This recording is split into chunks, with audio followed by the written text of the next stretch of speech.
LP Farms. Well, another day here in North Carolina. A little rainy today, overcast. Supposed to get about 3/4 inch rain today, but anyway, got a few parts rounded up. I'm gonna try to get back on the Oliver and finish it up with the hydraulics. I've been putting that off, so while I've got everything else down doing maintenance and taking care of a few things, we're gonna try to get that situated. So let me show you what we got. Okay, here's the score. Tell you a little funny story right quick. We don't get too long-winded.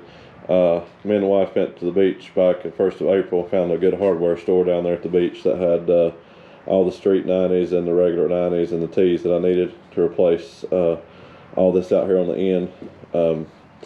These are the cross pieces that go across the boom, and the hydraulic lines hook into the cylinders.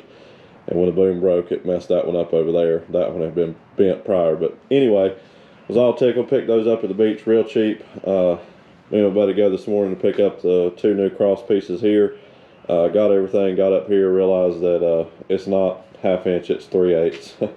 So then I had to go back and get 3/8 to 1/2 inch reducers. Is just a cheaper way to do it. So it'll be cobbled together like everything else, but you know what, hydraulic fluid will go through it just like anything else. So that's what we're going to work on today, try to get this back together so I can get that loader back in action. Was able to pick up a category 2 top link at a very cheap price today too. Not sure if they had it marked wrong or what, but been looking for one of those for the 1086 for the chisel plow. Category 3 I was going to go with, but I think I can get by with 2 with a couple reducers in it, so I'm going to go with that. So let's see if we can get these hydraulic lines together.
Okay, one was a success.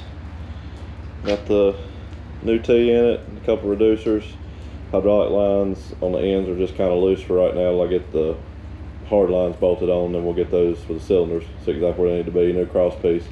So if only I could work that quick on the next one. But anyway, got a little bit of the first one. I don't know why you guys didn't holler at me and tell me I was turning that first cross tube there the wrong way. I thought I was going to ring it off, and good thing it was on time lapse, couldn't really see it. But anyway, all right, let's get the other one together, and I'll bring you back after that, and we'll see if we can get them over here on the tractor. It's pouring down rain, but it's under the shed over here, so hopefully I can get them bolted back on today. Stay tuned. Okay, everybody, I got them together. Let's see if we can get them bolted back on. I'll bring you along for a little bit of it.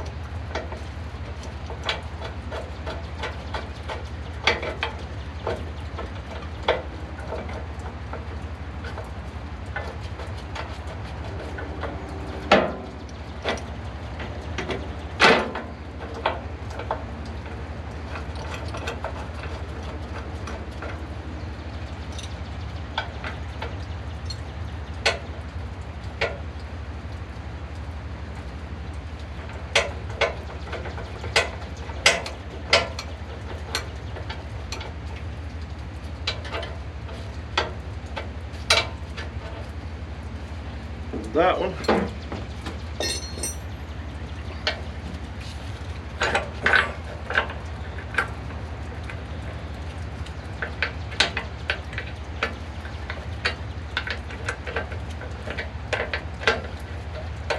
I sure am glad I put these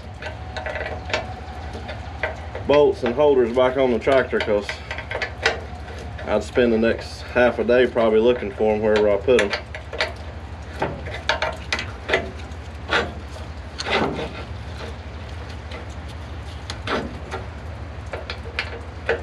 I'm sure the camera angle's not the best today.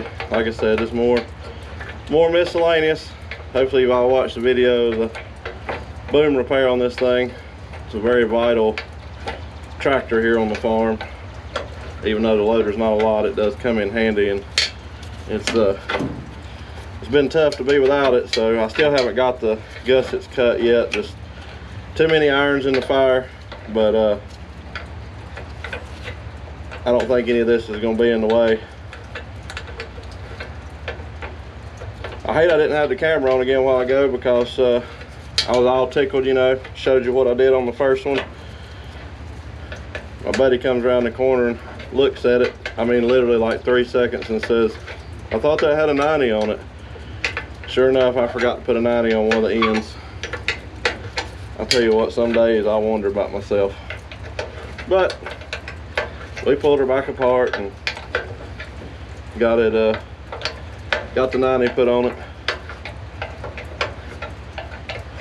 The cross tubes that I got was an oddball measurement. I guess somebody had cut them and had them threaded.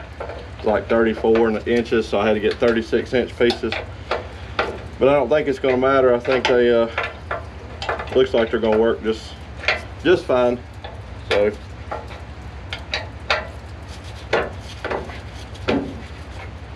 these holders tighten down, and see if we can get the cylinders back on it, and I believe we'll be good.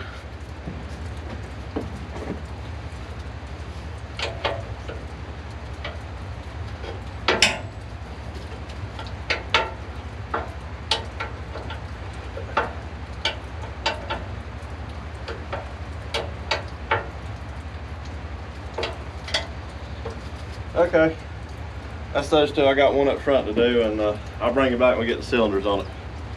Okay, everybody, I believe we'll wrap this one up for today. I was able to get the hard lines on, got the 2 rubber lines on each side, got the cylinders back on. I forgot that I cut the pins on the bucket when I started the project, so I've got to get 2 3/4 pins for that. Got everything bolted back up here. I've still got to attach the bottom hoses into quick connects, but hopefully the 770 Olive will be back in service pretty quick. So kind of a short day today. Got a birthday party to go to this afternoon. Of course, it's pouring down rain here. I'm sure you can hear that in the background. So I believe we'll wrap this one up. I want to say thank you everybody for watching. Please consider subscribing if you hadn't already. Hit the thumbs up button if you like what you see. Thumbs down, I understand it's not for everybody.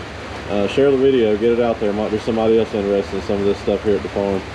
Like I said, it's just all part of it. It's not out in the fields turning dirt and whatnot, but got to back up and punt sometimes. So I figured since the 1086 was down and we did the work on the loader and everything, might as well go ahead and wrap this one up too. Hopefully we can hit it full force here when the weather breaks again. So